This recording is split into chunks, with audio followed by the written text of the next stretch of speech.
mama qurban, dərs eləyirsən? Sənə meyvə gətirdim. Sağ olayım ama. Nə oxuyursan mama qurban? Semestr imtahanlarım başlayıb. Mama qurban, bilirsən də mən sən 6 tondan evlənməmişdən qabaq belim bu qədər idi. Bu qədər. 48 kilo çəkim var idi.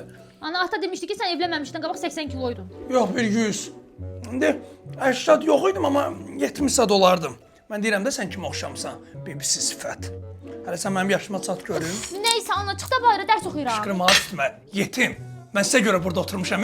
Məndən olsa çoxdan atovu boşamışdım. Prosta sizə görə dözdüm oturdum mən bu evdə. Partlayıram, əsəbdən partlayıram, oton eşək. Bivvə yox, mənə qulaq assaydın milyoner idi. Ona dedim ki o vaxtlar Batamdaqdan 2 sot torpaq vardı əlim yanında, 100 dollar idi. Dedim alatda qırağa. Bibim qayıtdı ki, yo Tofiq, buralar xarabaxanadır. İndi bax, cüt-cüt düzüblər villaları. Bir dəqiqə sotu 100.000 dollar. Ana, dayım da səndən nə qədər borc pul alıb, heç birində qaytarmayıb. Onu niyə demirsən ki? Dayımı qarışdırmağa yetim, ağzımı cıraram.